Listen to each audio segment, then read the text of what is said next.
Probably the most discussed interview I've ever done on this show. And I was very critical of Baker Mayfield, but we always invited him on the show, and yesterday he accepted. He did not tell us we couldn't ask him questions.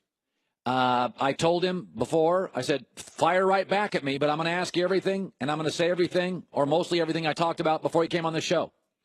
And so I'm going to just play a little bit of it.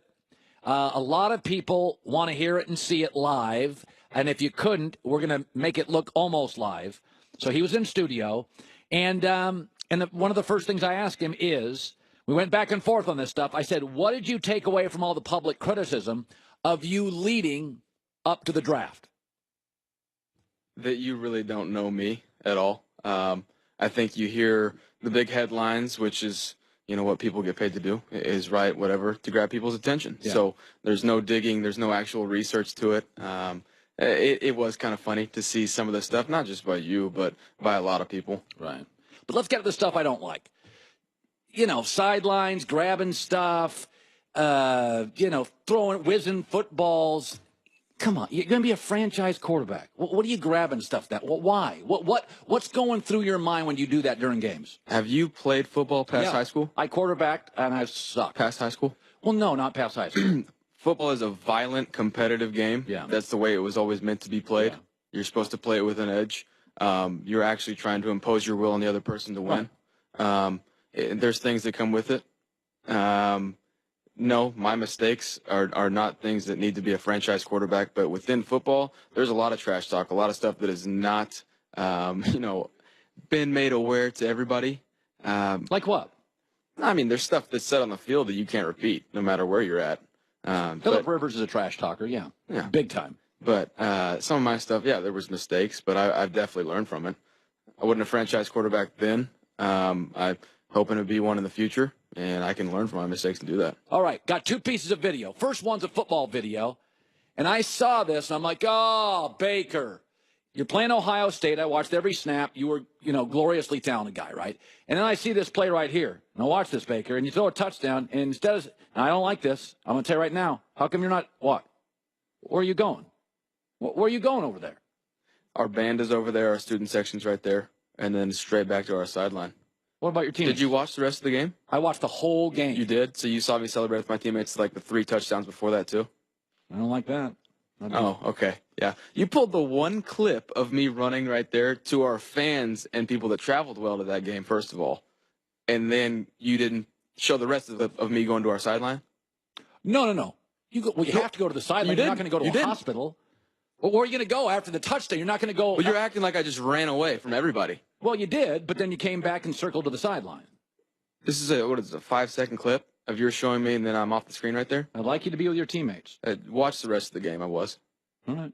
Oh, I know you went back to the sideline. No. Go watch the other touchdowns. I got very excited on that one. So you think my accusation that this isn't the fact that I feel like you're going for the fact that I'm not a team guy. I'm selfish. Is that what you're shooting at right here, or what? It is no. I don't think that. I think sometimes your judgment's just a tad off, and I think the NFL's a judgment league because the game is so fast. Mm-hmm. You have to make the windows get really, really tight and really, really small. You got to make decisions really, really fast. In college, you got that Orlando Brown guy, got a little more time. I don't love that decision. I don't love it. The celebration? Do you see what people do in the league now, celebration-wise? Hip thrusting, not a fan. Not a big fan of hip thrusting. I'm not going to lie to you. I don't like when Antonio Brown's doing that stuff. I'm not into it. You know what? Do you have your celebration? No, I have nothing. You're just going to give the ball to apparently, I think I need to just run away. Okay. All right, we got to get to the other one. The other guy showed it too. I don't think I'm being a jerk. What is it? I have a general rule. Don't like my quarterback showing up on police video. Don't love this. That's what you said I was undraftable for, so let's watch it. That's why I don't like this. This doesn't do it for me. So what are you doing? I was not in trouble. Then the state of mind that I was in, which shouldn't have happened,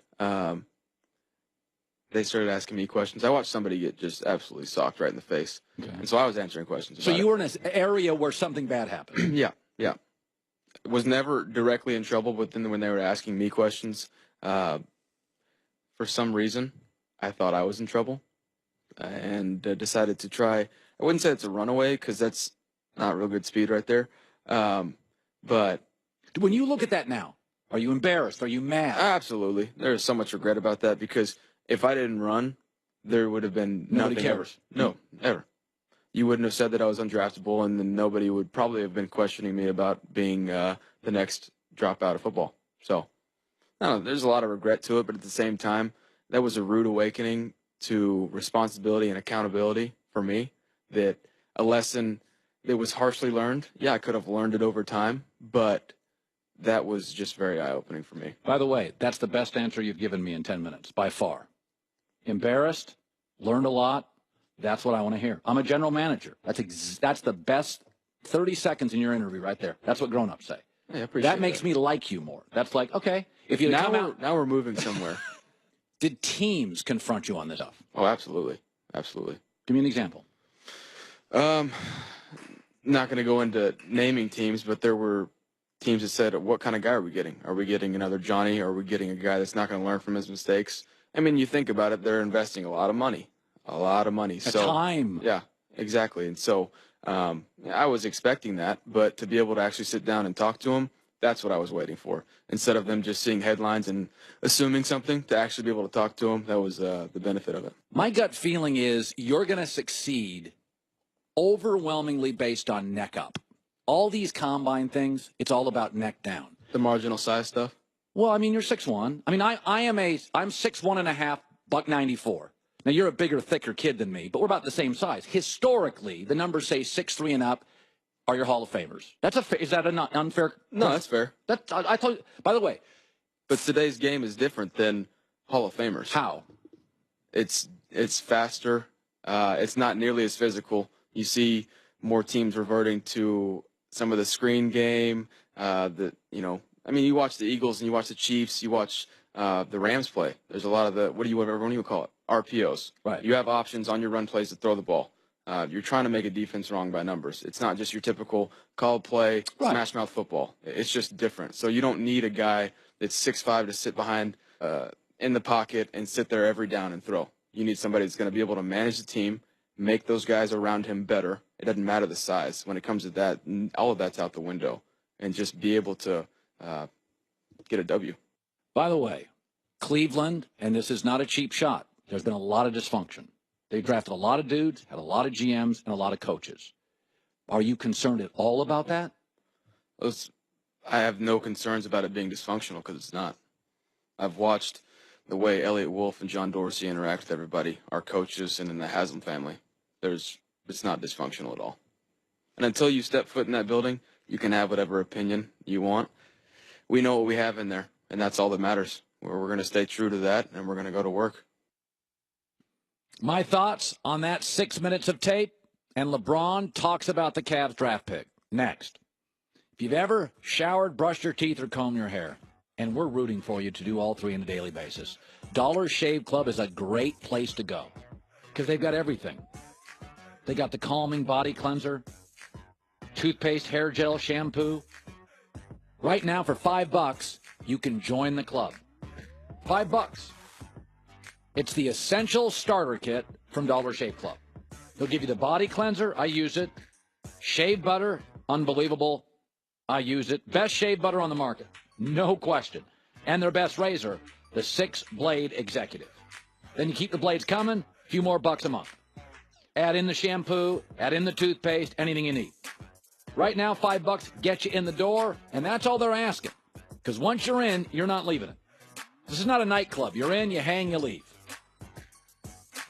DollarShaveClub.com/Colin. DollarShaveClub.com/COLIN.